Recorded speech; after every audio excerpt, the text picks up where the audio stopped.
Hello and welcome back. In the last session, I had discussed about certain terms, certain important terms that appear on the various media platforms repeatedly, and we have discussed the meaning of those terms. I also want to discuss in the same line of thought the types of questions that can be asked on the basis of which are based on the information that we have just discussed. Now these questions are very much straightforward kind of questions. They are not statement based questions, more or less. This does not mean that statement based questions cannot be framed on this information, but then again, generally speaking, these questions that would be coming or that can be framed on the basis of the information that we just had are mostly one-liner questions, or you can say point-based questions. They are very much direct in nature. So if you are having that basic understanding, somewhat basic understanding, you'll be able to handle these questions in a perfect way. So let's try to see what are the types of questions. And before moving forward, I'd like to tell you that all these questions, these examples that I would be discussing, these questions that I had taken up, they essentially had come in the previous years. In the examinations that have been conducted in the previous years. So let's start with the types of questions that can be asked. Now,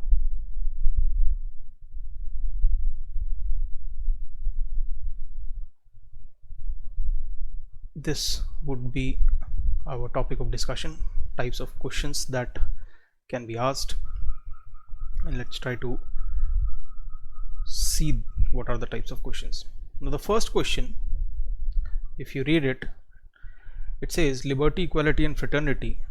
This inspiration was derived from. Now in our constitution we find the term liberty, we find the term equality, we find the term fraternity. Now from where these three terms have come into picture and from where we have derived the inspiration from regarding these three words.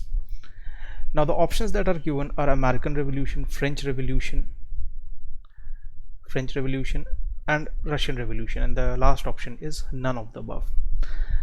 Please understand that it was the French Revolution which first talked about, which was the first one to talk about the three ideas of liberty, equality and fraternity.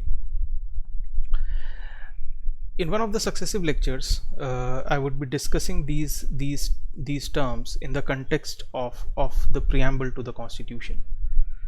We find the term fraternity, we talk about equality as in the case of fundamental rights, and we talk about individual liberties. Now from where these three grand ideas have come into picture, it is the French Revolution. So it is a very straightforward kind of a question, as you can all see. Now what can be the additional information that we can derive? Please understand that American Revolution also is to a large extent inspired by the French Revolution, and in the American system, in the American Constitution also, you find the glimpses of these three grand and noble principles, that is liberty, equality and fraternity. So this is one kind of a question that can be asked. Moving on to the next question, and which of the following territories is not absolutely independent?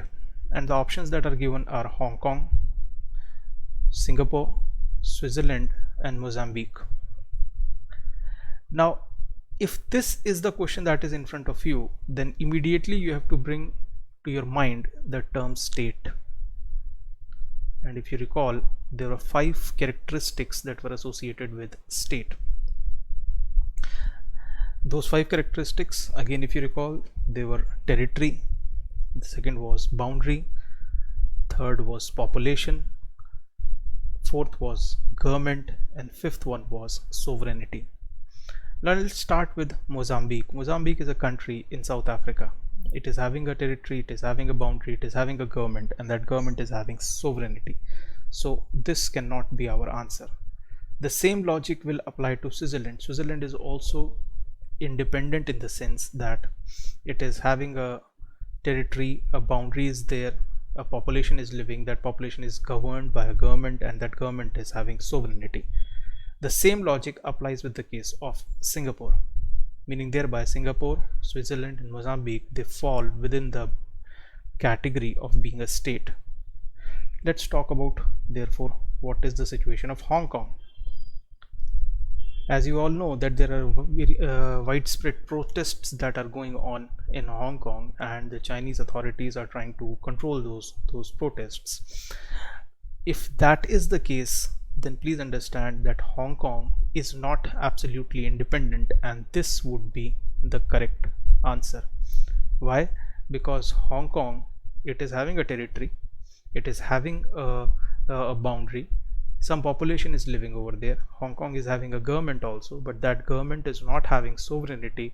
It is essentially the Chinese government which exercises sovereignty over Hong Kong, and therefore the answer to the question number 2 would be option number A, that is Hong Kong.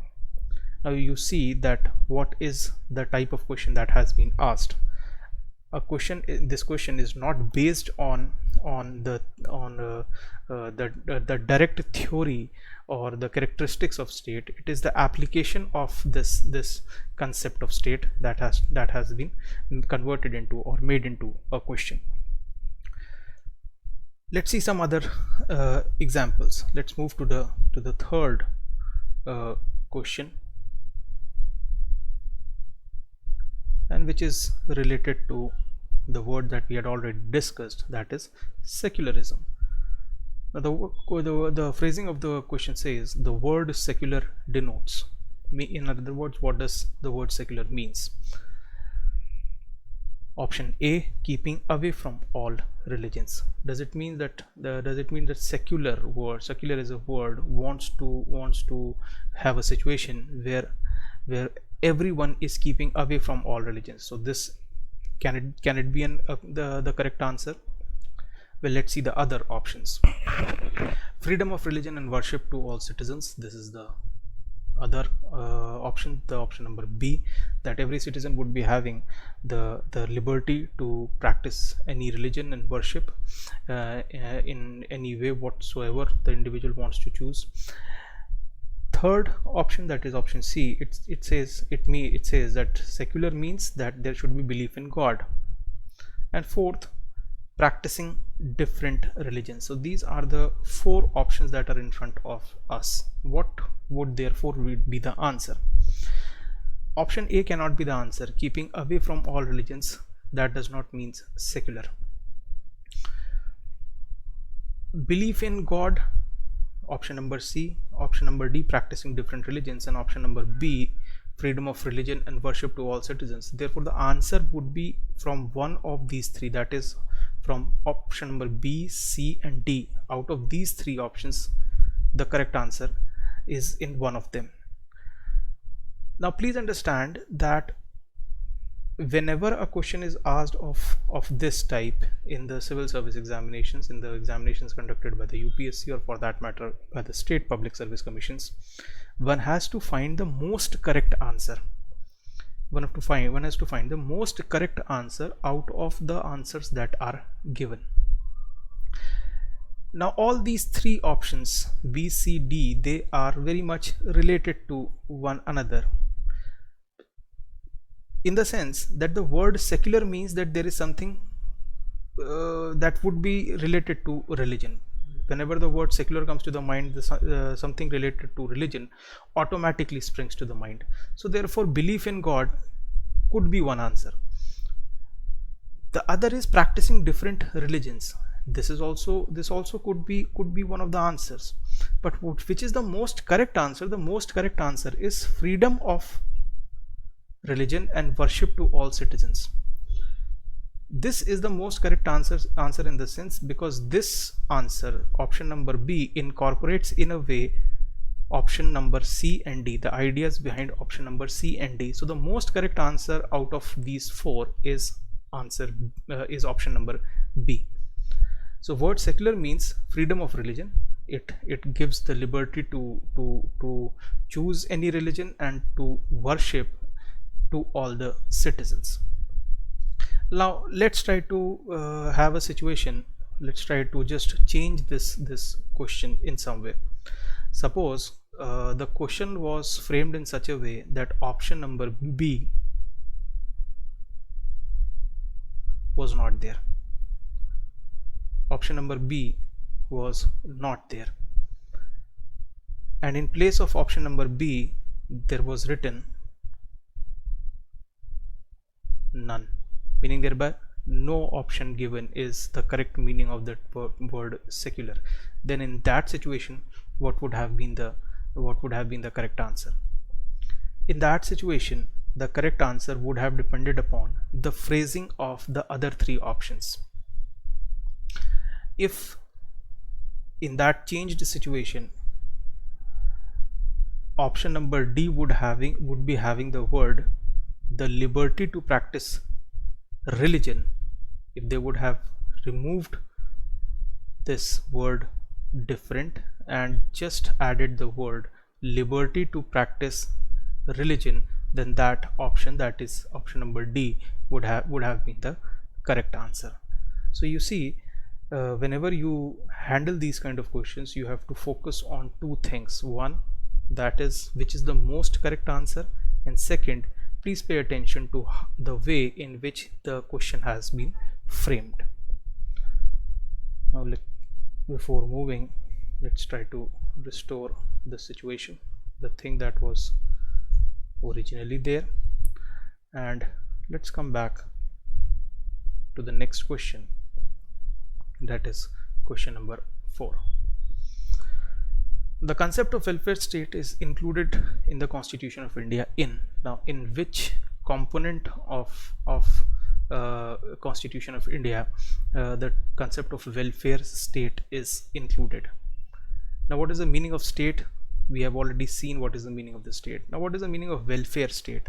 Welfare state essentially means that state which takes care of its people, which provides them with development, which provides them with opportunities to develop themselves, which takes care of its people in every possible way that is imaginable. That is the idea of welfare state. Now where is this idea, this concept of welfare state is enshrined in the Constitution? This is the question.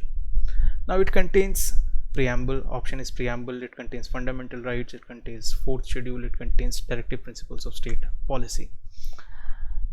Please remember that whenever it is welfare state, immediately you should bring to your mind directive principles of state policy. Please remember for the future times to come that whenever it is welfare state, the notion is being enshrined in directive principles of state policy. Because what are these principles? These are principles which should be followed by the state while determining the public policy, while determining the programs and projects, so on and so forth. That is the basic idea. So this is another type of question that could come into picture, where it is not being asked directly that what is directive principle of state policy, but turning it the other way around, that welfare state is included or flows through the directive principles of state policy. Moving to the next question, that is question number 5. Now it is all about democracy, and we have discussed the meaning of the term democracy. What does the statement says? Let's try to analyze this. Let's try to read it. Democracy exists in India. Government is run by the elected representatives of the people. For the proper functioning of this system, meaning thereby they are trying to ask that what is one essential thing which should ensure that the function the system is running properly, is functioning properly. Now what is the meaning of democracy? Democracy means where everybody is having a fair chance, everybody is having the liberty to become the part and parcel of the decision making process, where everyone is able to become the masters of their own destiny. That is the idea of democracy. Now in India, is there democracy? Yes. What kind of democracy that we follow, that we practice? It is representative democracy to a large extent.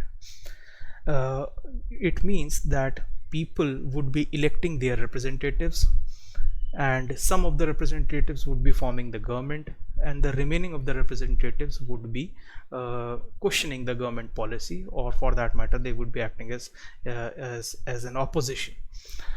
Now, what is therefore essential for the proper functioning of the system? It is a very commonsensical kind of a question, and let's see what are the options. That one should cast vote in elections, one must be prompt in paying taxes, one must be good to himself and to the society, and none of these. The most correct answer, the most correct option is option number A. One should cast vote in the elections, meaning thereby you should be considering it as your duty to take part in the election process, because it is through the election process itself representatives of the people are coming into picture, and some of the representatives are forming the government. So what is the primary conditionality? It is the voting process and the participation of the people in the voting process. So the correct answer is A. So you see that the examiner has not asked what is the meaning of democracy, what is the type of democracy that is being followed in India. He starts with the premise that democracy exists in India. It is present in India, and the examiner links this idea of existence of democracy in India with the proper functioning of the government, and then asks the system that what is one conditionality which would ensure proper functioning of the government, and that is casting vote in the elections. Moving to the next question, and that is question number 6. The Constitution of India borrowed the scheme of Indian Federation from the Constitution of. We have already seen what is the meaning of the term federation. It is all about duplication of work and the division of power and authority between the center and the constituents, that is the states. Now, from where we have borrowed, from where Constitution of India has taken the inspiration regarding the federal system that is prevalent in India? If this is the question, and if these are the options, USA, Canada, Ireland and UK, you would be tempted, if this question is asked, you would be tempted to take option A, but that temptation would be a wrong temptation. That temptation would be an incorrect one, because option A is wrong. Please understand that USA gave the model for federation. USA is the oldest model of federal system, but our constitution, the Indian model of federalism, is not based on the American model. What does it mean? Let's go a bit deep into it. In America, the situation is that the states,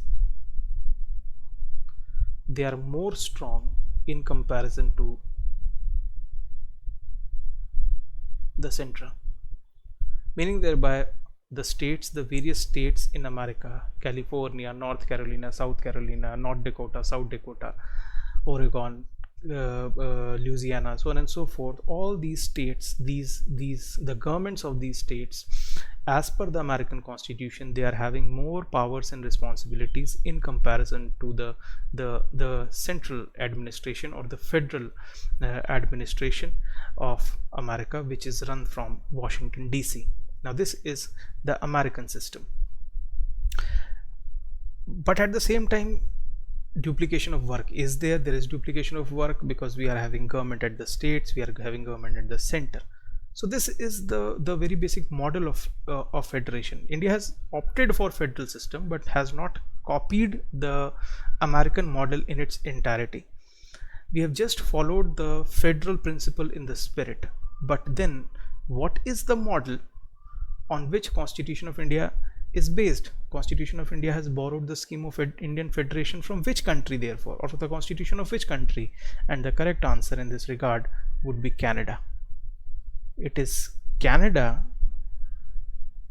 from which we have taken up the federal model, you can say, the scheme of federalism.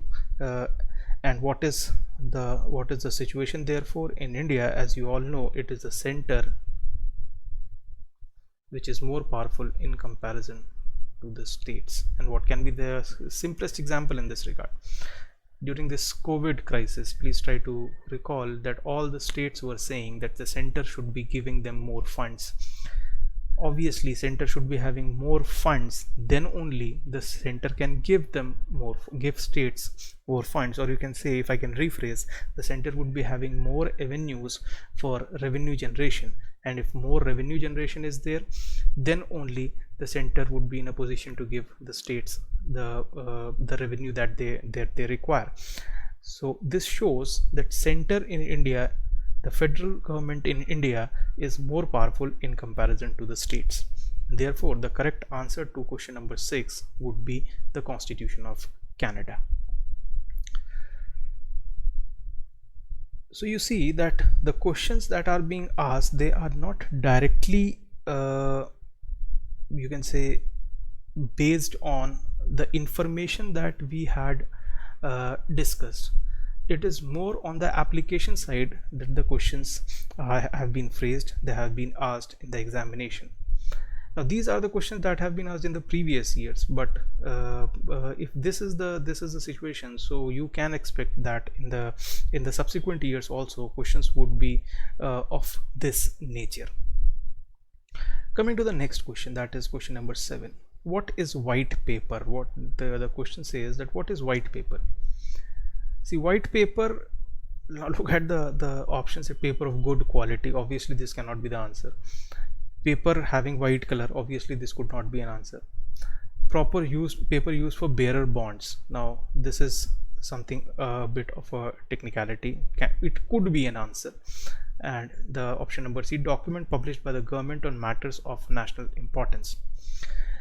In the parliamentary form of government, in the parliamentary functioning, white paper means a document which has been brought out by the government on matters related to national importance.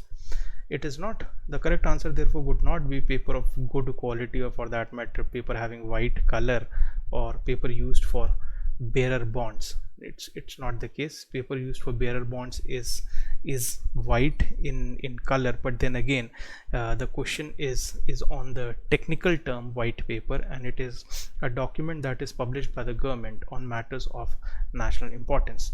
So usually what happens that the opposition demands that the government should bring a white paper, say on COVID crisis, and the government would be coming out with a white paper on COVID crisis which would be elaborating on the problem which the country is facing, and what are the situations, what is the contemporary situation in this regard, and what all could be done to counter that situation. So again, this is a type of questions which is totally based on some term, some basic terminology that one reads in the newspapers. Coming to the next question, that is question number 8. Now this is a statement based question. Consider the following statements. Indian Constitution incorporates socialism as explained by Marx. Please try to recall what has Marx said in this regard. Now this is statement number 1. Second statement says that Indian Constitution incorporates Fabian socialism. Now what is the question? Question is, which of the above are incorrect? Please focus on the word incorrect. Now this is one of the very common mistakes which the students make, that in a hurry, in a fit of a hurry, they misread the thing, that they read incorrect as correct and correct as incorrect. So you do not have to commit this mistake, this blunder, because this would cost you dearly. So please always focus upon the wording of the question. Read the question once, twice, thrice before moving on to answering that. So which of the above are incorrect? Now what are the statements? Which of the statements are incorrect? What are the statements? Indian Constitution incorporates socialism as explained by Marx. and Indian Constitution incorporates Fabian socialism. If you recall what has been said by Marx with respect to socialism, then it was emergence of classless society and uh, uh, uh, and bringing that situation through rapid changes in the society. And if you recall that discussion, it was said that this is not the type of socialism that is incorporated in our constitution. So this is incorrect. This statement is incorrect. But what about the other? Indian Constitution incorporates Fabian socialism. Now, what is Fabian socialism? It also talks about emergence of classless society. It also wants emergence of classless society, but by bringing such changes which are gradual in nature and which could be assimilated and accommodated by the members of the society at large. Try to recall the discussion where it was said that Indian Constitution incorporates Fabian socialism. So this statement is correct.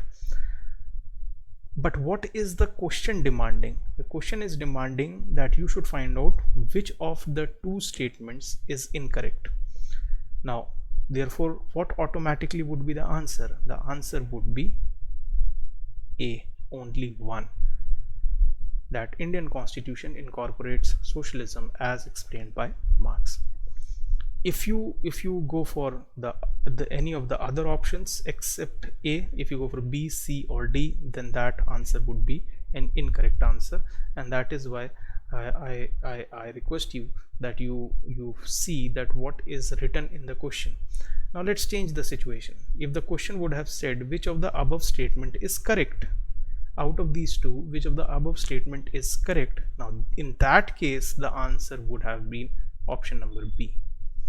But that is the situation as of now is that which of the above statement is incorrect, so you have to find the wrong answer out of these two, and the answer is A. Moving forward, coming to question number 9. Consider the following statements. Again, a statement based question. Now, a minor difference here, only two statements were there in the previous question. Here there are 3 statements. Obviously the level of complexity in a way increases when we would be seeing that what all are the options that are mentioned. And let's try to see what question number 9 wants. Consider the following statements. Federal system means duplication as well as division of work. Classical model of federalism envisions a strong center. Federal system is the only way to govern a country. The correct statements is /R. Again, now here you have to find which is the correct statement, whereas in the previous question you have to find that which is the incorrect statement. Coming back, consider the following statements. Federal system means duplication as well as division of work. Now please try to recall, and on the basis of that information, please try to work out the solution. Now, is this correct or incorrect? Federal system means duplication of work as well as division of work. The answer is yes, it is correct. This is a correct statement. Classical model of federalism envisions. Envision means it wants, or what it visualizes. Classical model of federalism envisions a strong center. Now, what is the meaning of classical model, and which is the oldest model regarding federalism? It is the American model, sometimes also referred to as classical model. So classical model of federalism, meaning there were American model of federalism, visualizes a strong center. Is it the case? We have just discussed it a few minutes back, and if you remember that, it means that this statement is incorrect, because the classical model of federalism in reality envisions a strong state, a strong constituent. Meaning thereby, if we take the example of the state of California and then compare it with the federal government, the American government, the central government there, the state government, that is the government of California, would be more strong in comparison to the central authority. So this statement is wrong. Coming to the third, federal system is the only way to govern a country. Now this is a problematic you can say statement, because it says it is the only way to govern a country. It means that there is no other option regarding the governance of the country, only the federal system. But is it the case? No, definitely not. Because please try to recall what we have discussed when we were discussing the word federation, that federal system is a way in which you can divide the work, but there is also something called as unitary system, and UK is a classic example in this regard, where UK is a unitary system. It is not governed through the federal model, it is governed through the unitary model. So therefore this statement, federal system is the only way to govern a country, this also is wrong. So if this is the situation, then what would be the correct statement? It is option number A. But if this last statement, that is the third statement, would have been rephrased, now I am changing the situation, that federal system is the only way to govern a country, this is the thing that is mentioned now. Suppose this statement would have been rephrased, and in place of these two words, the and only, if these two words would have been removed, would have been omitted, and in place of these two it would have been written that federal system is a way to govern a country. Now if this would have been the statement, then the third statement would have been correct, and in that situation, in that scenario, the correct answer would have been 1 and 3. So what I'm trying to show here is that not only you have to focus on the that what is the demand of the question, whether the statement, whether the question wants to identify correct or incorrect statement. Also you have to focus on the phrasing of the question, because making a minor change in our example, if we take this as an example, making a minor change where two words were removed and a new letter was placed, where previously it was written that federal system is the only way to govern a country, change was made and it was written federal system is a way to govern a country, the answer to that question becomes different. So you see, making a minor change makes a big difference in the question itself. Now coming to the last question, that is question number 10. Consider the following statements. Again, a statement based question. Conceptually speaking, state and nation are not one and the same thing. Statement 2, state is more about political identity, nation is more about cultural identity. And statement 3, India is a state but nation in making. Again, 3 statements. And what is the demand of the question? You have to identify the correct statement. Now let's see that which of the following is correct. Conceptually speaking, state and nation are not one and the same thing. Is this statement correct or not? The statement is correct. Why? Because if you recall our discussion when we discussed the word state and nation, and in that discussion I had already said that state and nation should not be equated with one another. They should not be considered as synonyms. They are two essentially different ideas. State is more about political identity, and that is the difference that is mentioned in state number 2. State is more about political identity, and whereas nation is more about cultural identity. So is this statement correct? The answer is yes, this is also correct. Now what about India? Is India a nation? Is India a state? And in that context the statement is made, India is a state but nation in making. Is the statement correct? The answer is yes, it is correct, because India is having a political identity because it subscribes to the 5 characteristics of territory, boundary, population, government and sovereignty. But is it having a universal cultural identity? No. In our discussions, if you recall, we had talked about fooding habits, dressing sense, language, etc., etc., as the things which are related to cultural identity. And is India having a universal cultural identity? No. So what is the statement saying? India is a state but nation in making. So this statement is correct. Now you have to identify the correct statements, and we have seen that all the three statements are correct. So the answer would be option number D, 1, 2 and 3.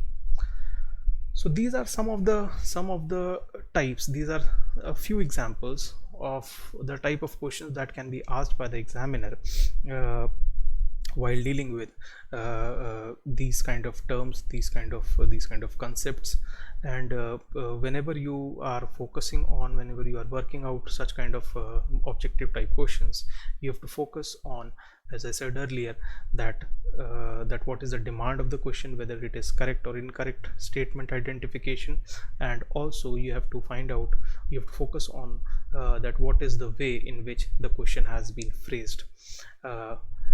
So these are the few tips that you should be having. These are the few points that you should be keeping in your mind while working out on these questions. And this is the way in which these questions can be handled.